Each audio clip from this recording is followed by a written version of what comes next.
RJD की करारी हार तेजस्वी यादव के लिए किसी सदमे से कम नहीं है। नमस्कार, द इंडिया टॉप देख रहे हैं। मैं हूं आपके साथ बिरजू सिंह।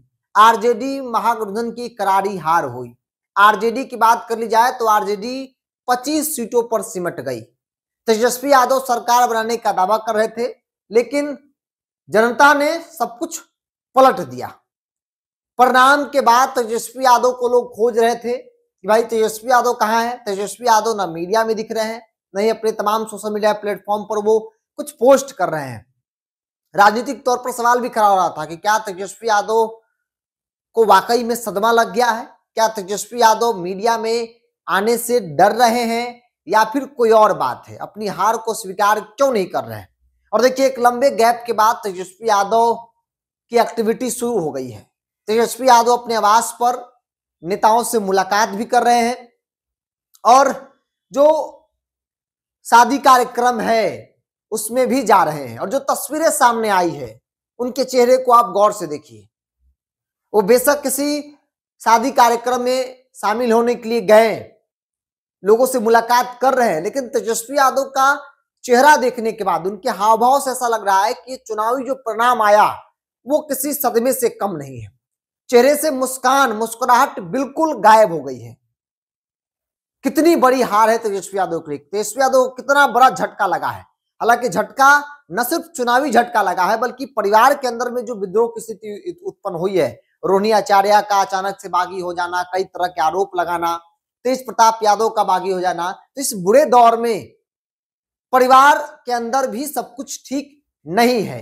और एक नहीं बल्कि कई कारण हैं जिसकी वजह से ऐसा कहा जा रहा है कि तेजस्वी के चेहरे की मुस्कान बिल्कुल गायब हो गई है। आप अपनी स्क्रीन पर कई तस्वीरें देख रहे होंगे, लोगों से मुलाकात कर रहे हैं, शादी कार्यक्रम में जा रहे हैं, लेकिन कहीं चेहरे पर मुस्कान आपको नहीं झलक रही होगी। उनके आसपास बैठे नेता जरूर मुस्कुरा रहे हैं, लेकिन तेजस्वी यादव नहीं मुस्कुरा रहे हैं। चेहरे पर मानो 12 बजता नजर आ रहा है।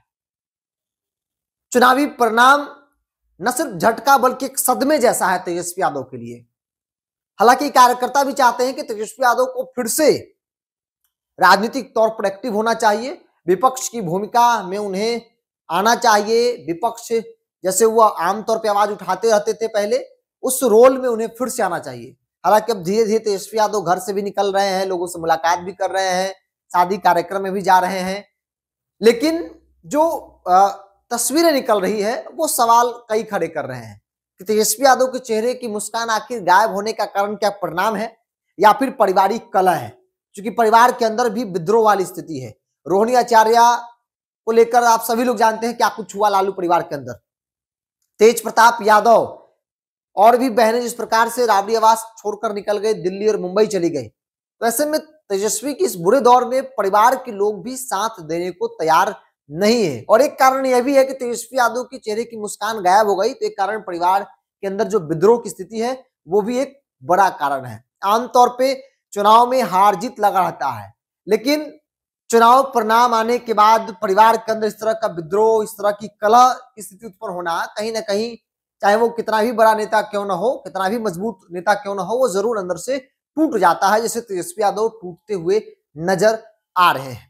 बहरहाल चूंकि तेजस्वी यादव का एक्टिविटी शुरू हो गया है, तेजस्वी यादव घर से निकलकर लोगों से मुलाकात भी कर रहे हैं, अलग अलग कार्यक्रम में पार्टिसिपेट भी कर रहे हैं, और लोग ऐसा उम्मीद कर रहे हैं, पार्टी के नेता भी उम्मीद कर रहे हैं कि अब राजनीतिक तौर पर जो भूमिका पहले तेजस्वी यादव हुआ करती थी विपक्ष के नेता के तौर पर, विपक्षी पार्टी के तौर पर, उस भूमिका में भी तेजस्वी यादव जल्द ही लौटने वाले हैं। हालांकि अब तक उनका कोई बयान नहीं सामने आया। सोशल मीडिया पोस्ट के जरिए उन्होंने कुछ बातों का जिक्र किया, शुभकामना बधाई दी, क्राइम व्राइम को लेकर कुछ कुछ सवाल उठा रहे हैं, लेकिन अब तक मीडिया के सामने आकर उन्होंने एक भी बयान नहीं दिया है। लोग उम्मीद भी कर रहे हैं कि हार का कारण क्या है तेजस्वी यादव को बताना चाहिए। उनके जो चाणक्य हैं संजय यादव, उनकी जो भूमिका रही, आखिर कमी कहाँ रह गई, चाणक्य नीति फेल कैसे हो गई, इन तमाम चीजों को लेकर न सिर्फ मीडिया कर्मी, पॉलिटिकल पार्टी के नेता, बल्कि आरजेडी के कार्यकर्ता भी जानना चाह रहे हैं कि भाई चाणक्य नीति आखिर फेल कहाँ हुई, आखिर कैसे सब कुछ बिल्कुल से पलट गया। बहरहाल इस पूरी रिपोर्ट में इतना ही।